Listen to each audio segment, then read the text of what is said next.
don't think it'll reach.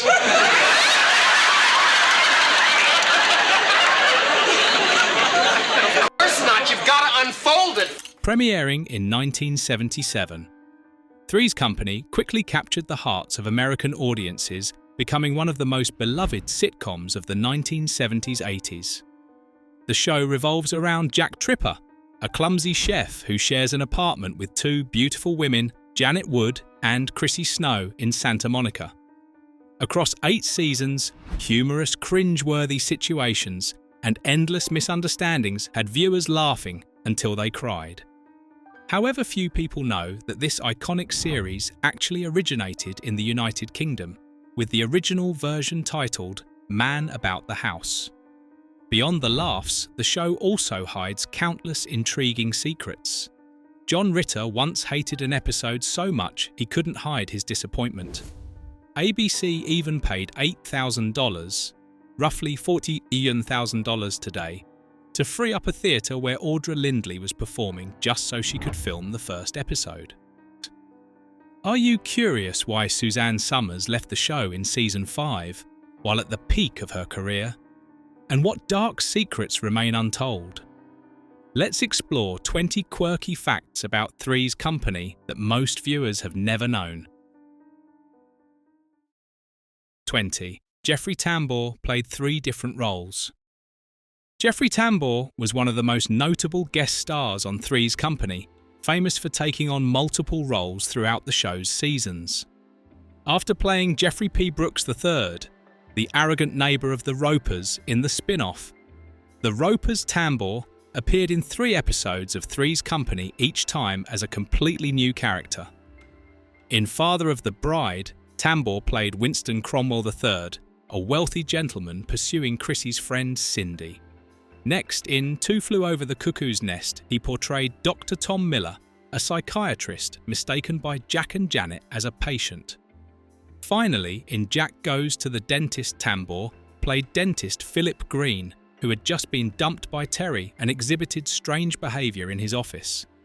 Tambor's range enriched the world of Three's Company while showcasing his versatile acting abilities. Beyond these guest roles, Tambor was also known for his portrayal of Jeffrey P. Brooks III in The Ropers, a spin-off of Three's Company.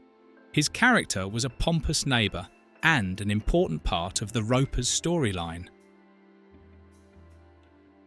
19. The series originated in the United Kingdom. For most American audiences, the sitcom seemed to appear spontaneously, but it actually originated across the Atlantic as Man About the House. The British series aired on ITV from August 15th, 1973 to April 7th, 1976, spanning 6 seasons with 39 episodes and a short Christmas special. At the time, the premise was daring enough to grab attention. 2 single women, Chrissy and Jo, sharing a London apartment, decide to take in a male roommate, Robin Tripp, after discovering him unconscious in the bathtub following a farewell party. Robin, played by Richard O'Sullivan, was a culinary student with exceptional cooking skills, while Chrissy and Jo could barely cook. Additionally, landlord George Roper. Brian Murphy opposed a man living with 2 women, forcing Chrissy to lie that Robin was gay, which sparked a series of humorous situations. George's wife, Mildred Euther Joyce, quickly discovered the truth and became the target of Robin's sly flirtations, creating charming and witty entertainment moments. When ABC acquired the rights and remade it for American audiences, they didn't just copy it. Everything was Americanized. The London apartment became Santa Monica. Robin Tripp became Jack Tripper, played by John Ritter, and the environment and pacing were adjusted for American culture. Like Robin, Jack had to pretend to be gay to live with 2 women, Janet Wood, Joyce DeWitt, and Chrissy Snow, Suzanne Somers. But the humour became more dramatic thanks to clever misunderstandings, fast pacing, and strongly developed character personalities. 18. Suzanne Somers was fired for demanding $150,000 per episode. So what are you doing at Polly Kelly's house? I'm not. Yeah, but I called Polly Kelly. By season 5, Three's Company was no longer just a sitcom. It had turned into a tense battle behind the laughter. Suzanne Somers, the show's shining star, left the hit series after a shocking salary dispute. At the time, she requested $150,000 per episode plus 10% of profits, more than 3 times John Ritter's $50,000. Yet, she was only earning $30,000 per episode, a significant gap compared to her male colleagues. Though she had become a prominent face of the show, Somers felt unfairly treated and decided to demand equitable pay. ABC's response was to fire Somers and forbid her from using the image of Chrissy Snow in outside activities. Subsequent episodes explained Chrissy's absence by having her visit her sick mother with a screen time of only about 60 seconds per episode. This not only reduced the show's quality, but also caused division among the cast and crew. After leaving Three's Company, Somers successfully launched a business career, notably with The Thigh Master, and became a celebrated author with numerous books on health and beauty. Though her acting career never regained its previous glory, her stand for fair pay paved the way for many female actors in the entertainment industry. Do you regret that Somers left? Share your thoughts in the comments below. 17. Suzanne Somers and John Ritter reconciled just before his death. The relationship between Suzanne Somers and John Ritter, the inseparable stars of Three's Company, was once so strained it seemed irreparable. When Somers was fired in 1982 over a salary dispute, she felt isolated and abandoned even by close colleagues, including Ritter. She believed that given their previous rapport, Ritter harboured some resentment and disappointment when she left, causing a chilly relationship for 2 decades. The prolonged misunderstandings and silence left fans mourning one of sitcom's most iconic on-screen duos. But the story didn't end there. In 2003, just 1 month before Ritter passed away from an aortic aneurysm, they finally had a chance to speak face-to-face. Ritter reached out, offered forgiveness, and Somers responded with gratitude. They began discussing a potential reunion project to bring their relationship and talents back to the screen, but sadly, time ran out and fans had to bid farewell to Ritter soon after. 16. Chrissy almost went to another actress. Initially, Susan Lanier was cast as Chrissy in the second pilot in 1976, but ABC executive Fred Silverman was not satisfied. After reviewing the screen tests, he felt Lanier didn't fully embody the sweet, charming image he envisioned. He decided to hold another casting call to find a fresh face for the role.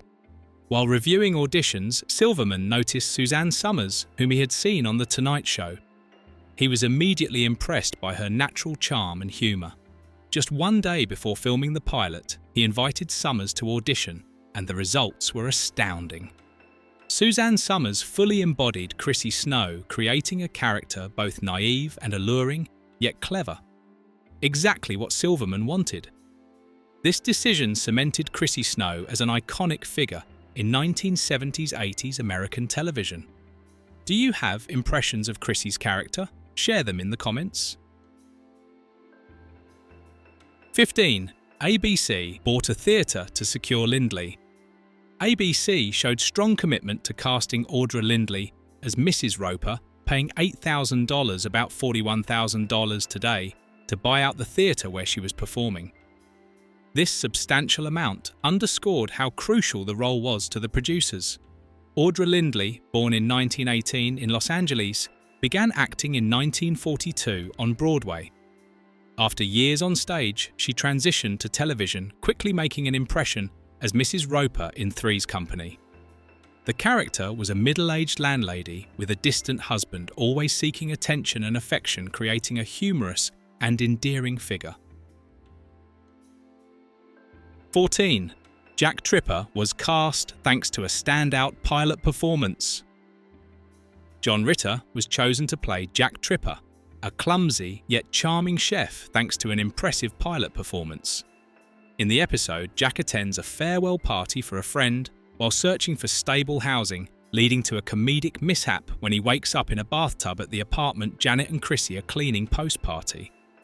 The bathtub scene not only elicited hearty laughter, but also showcased Ritter's physical agility and natural humour, helping him stand out immediately. Born into an artistic family, John was the son of country music legend Tex Ritter and actress Dorothy Faye, exposing him to the stage from an early age. He continued his training at USC's School of Dramatic Arts, developing his natural comedic style.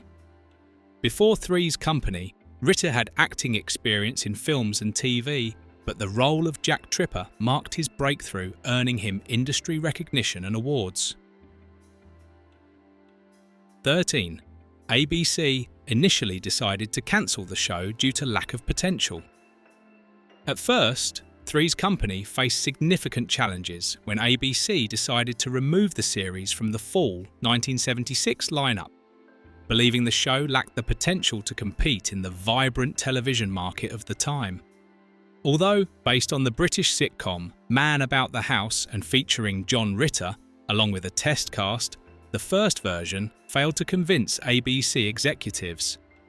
However, CBS saw the show's potential and committed to airing it as a mid-season replacement in February 1977, with the original pilot cast. This was a golden opportunity for the series to prove its value to the public. Before CBS could air the show, ABC unexpectedly reversed its decision, choosing to broadcast the series with an entirely new cast in March 1977. This revision was carried out by writers Don Nichol, Michael Ross, and Bernie West, who had previously succeeded with All in the Family. Jack Tripper was assigned to John Ritter, Janet Wood to Joyce DeWitt, and Chrissy Snow to Suzanne Somers. This change made the show more lively, humorous, and quickly won the hearts of American audiences. 12. Priscilla Barnes did not enjoy her time on the show. Priscilla Barnes, who replaced Suzanne Somers as Terry Alden on Three's Company, did not have a pleasant experience during the show's final 3 seasons. Although she expressed respect for her co-stars and had no personal conflicts, the working environment was uncomfortable. She revealed that producers were highly controlling, even calling her to the office to criticize her hair for being too blonde. The sense of strict supervision and lack of creative freedom made Barnes feel uneasy and unhappy during her time on the show. In a 2002 CNN interview, Barnes described her time on Three's Company as the worst 3 years of her career. She explained that after filming the first few episodes, she felt uncomfortable on set, largely due to tensions among the cast and crew. The discomfort was so intense that she tried to request release from her contract, but was unsuccessful. 11. The catchy theme song was written by Joe Raposa. The theme song of Three's Company, Come and Knock on Our Door, may be one of the most recognizable sitcom tunes on screen, but few know it was composed by the same person behind the classic melodies of Sesame Street. Joe Raposa, the musical father of Big Bird, not only created songs like Bean Green and C is for Cookie, but also infused the Apartment Trio's theme with a lively and charming spirit. From the first notes, viewers felt invited into Jack, Janet and Chrissy's apartment, opening the door to weekly laugh-out-loud situations. Initially, the producers planned for John Ritter, Suzanne Somers and Joyce DeWitt to sing the theme themselves. After a few minutes of testing, it became clear that the vocals lacked weight, so professional musicians were brought in. As quickly as Jack might flee from Mr. Angelino. When being evicted, the professional voices of the Ray Charles singers, led by a different Ray Charles, not the legendary one, stepped in and transformed the song into an unforgettable tune. Julia Rinker also contributed, adding a subtle harmony layer that audiences sometimes perceived unconsciously. The melody, playful and cheerful, opens each episode with a sweet invitation. Come and knock on our door. We've been waiting for you. These seemingly simple notes were key to bringing the sitcom to life, immediately immersing viewers in the warm, chaotic, and laughter-filled atmosphere of the shared apartment. 10. Don Knotts brought new energy to Three's Company. In 1979, Three's Company underwent a major shift when the original landlords Stanley and Helen Roper left the show to star in their own sitcom The Ropers. Although The Ropers was less successful and cancelled after one season, their departure paved the way for a new character, Ralph Furley, played by Don Knotts. Don Knotts, famous for his role as Barney Fife on The Andy Griffith Show, brought a fresh breeze to the series with his signature comedic style. Ralph Furley was an eccentric landlord with quirky fashion, always seeing himself as a ladies' man, but often finding himself in laughable situations. Knotts' arrival enriched the cast and delivered memorable comedic moments for the audience. Viewers warmly welcomed Ralph Furley, and his interactions with main characters like Jack Tripper and Janet Wood created unique comedic scenarios. Many consider the Furley era a peak period for Three's Company, with heightened drama humour and entertainment value. Knotts brought restless energy, mischievous expressions, and perfect comedic timing, making audiences as delighted as if they had received free pizza at a college dorm gathering.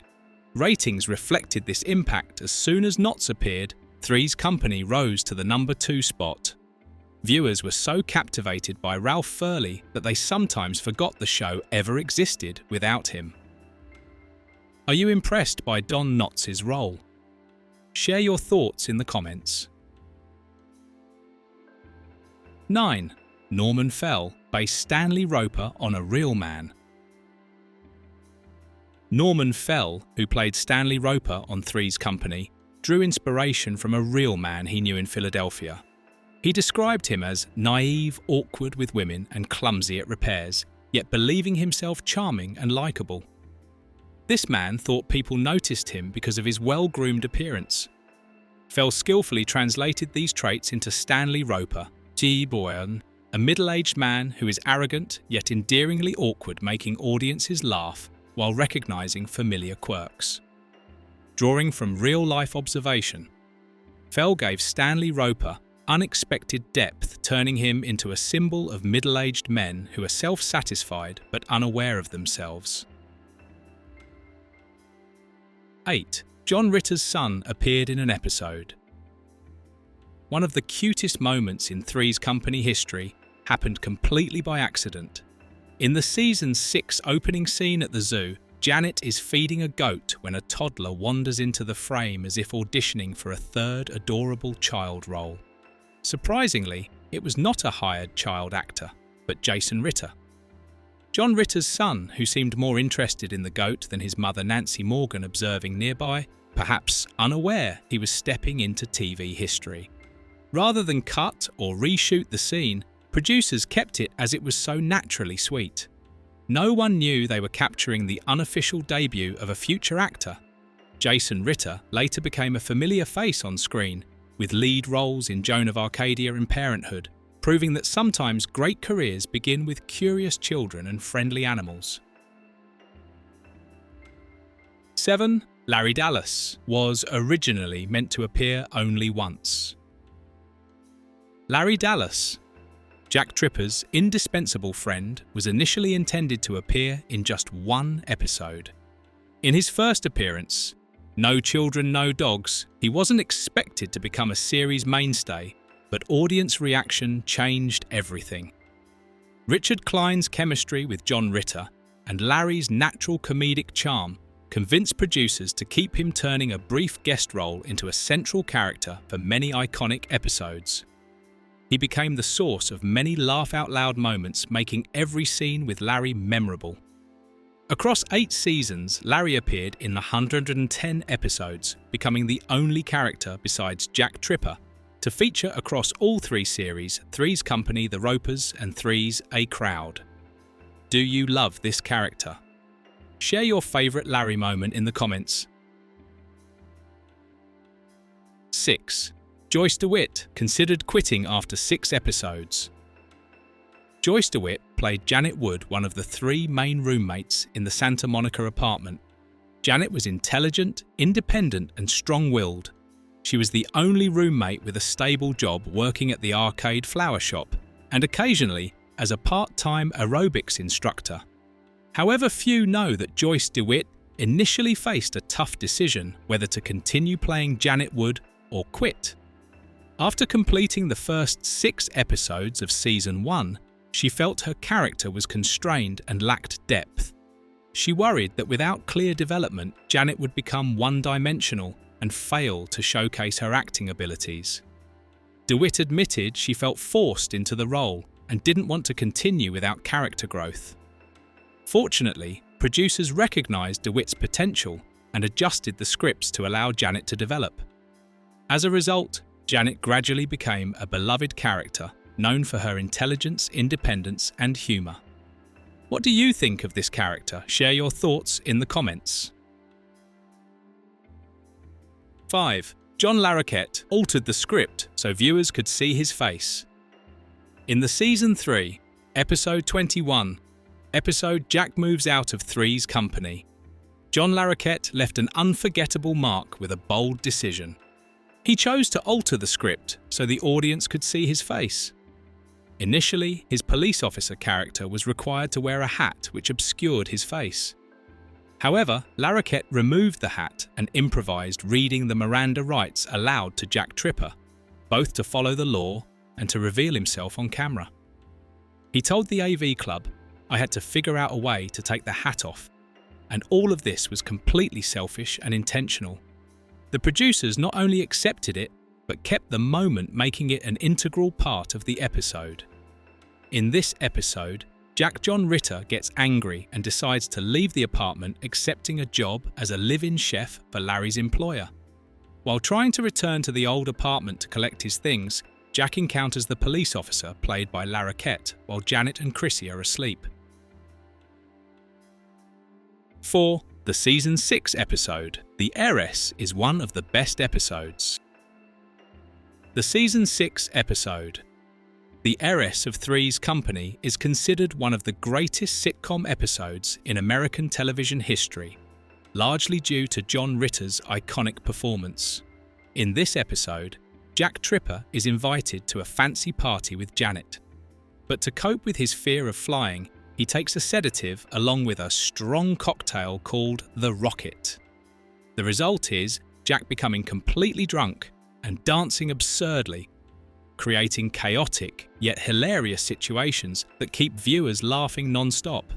Every step and expression of Ritter's was perfectly timed, turning the scene into a comedic masterpiece. Ritter's performance impressed critics and fans alike. His natural timing and ability to turn drunken antics into sophisticated comedy were compared to classic moments in I Love Lucy, where Lucille Ball transformed everyday mishaps into unforgettable comedy. In fact, in a special episode of Three's Company, Lucille Ball appeared to highlight memorable moments, affirming the connection and mutual influence between the two classic sitcoms. Beyond humour, The Heiress impressed audiences with the smooth coordination of the entire cast. The troublesome situations, silly collisions, and reactions of Janet, Chrissy, and guest stars were carefully crafted to highlight Jack's performance while keeping the episode lively, continuous, and full of dramatic tension. This episode became a benchmark for sitcoms where physical comedy combined with perfect timing generates endless laughter. 3. Ritter hated the Chrissy and the Guru episode. The Season 3, Episode 7 episode. Chrissy and the Guru is one of John Ritter's least favourite episodes. In it, Chrissy Snow is deceived by a fake guru, Rama Mageesh, who exploits her innocence and trust to make money and gain attention. When Jack and Janet discover the scheme, they must act quickly to save Chrissy and expose the fraud, resulting in situations that are both tense and humorous. Although the story carries a cautionary message about fraudsters, Ritter openly stated that he hated this episode. He felt the script lacked the subtle humour and distinctive style of Three's Company, making it heavy and less entertaining. This made filming stressful and created dissatisfaction with his role as Jack. 2. The spin-off, Three's a Crowd, was not very successful. After Three's Company ended in 1984, Jack Tripper's story continued in a spin-off called Three's a Crowd. The original series finale ended with Jack meeting and falling in love with Vicky Bradford, a flight attendant opening the door for the new show. In Three's a Crowd, Jack moves in with Vicky, but their relationship quickly becomes complicated when Vicky's father, James Bradford, a wealthy conservative and powerful man played by Robert Mandan, constantly intervenes in their personal life. His continuous interference created both tense and humorous situations, making Jack's new apartment a literal crowd.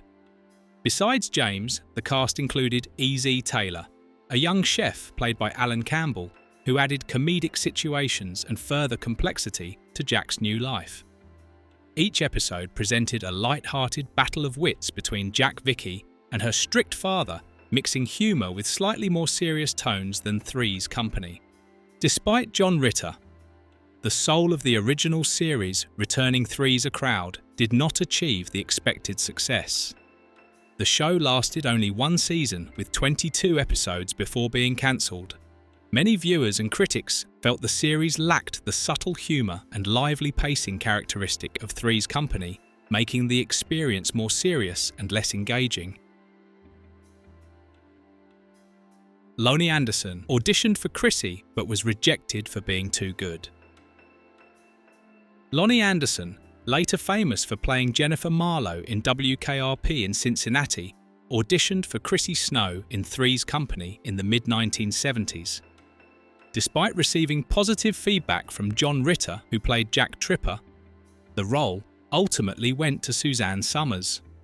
Ritter explained that Anderson was too beautiful and too smart, making it hard for audiences to believe she couldn't pay rent and had to live with two roommates. According to Ritter, this was the reason she wasn't chosen for Chrissy, even though her audition went very well.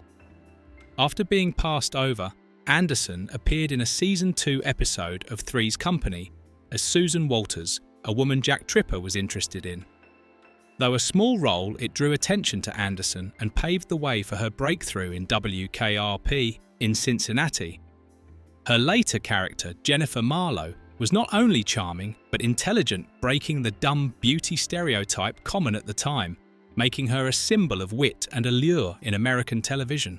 Anderson's career continued to thrive with roles in TV and films, including The Jane Mansfield Story and The Mysterious Murder of Thelma Todd.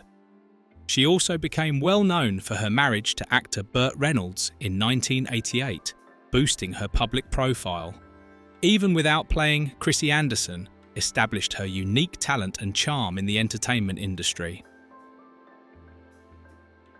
These 20 facts show that Three's Company was not just a humorous sitcom, but also full of fascinating behind-the-scenes stories and bold decisions. From Chrissy Snow auditions with Suzanne Somers and Loni Anderson, salary disputes, the Roper's departure to John Ritter's drunken dance in The Heiress, or Don Knotts' quirky yet memorable role as Ralph Furley. All these moments created a vivid picture of humour and tension behind the spotlight. Which fact is your favourite among these 20? The funny behind-the-scenes secrets, the salary disputes, or the classic acting moments that made Three's Company legendary? Leave a comment to share your thoughts, and don't forget to subscribe so you won't miss more exclusive behind-the-scenes stories of other classic sitcoms. Thank you for joining us.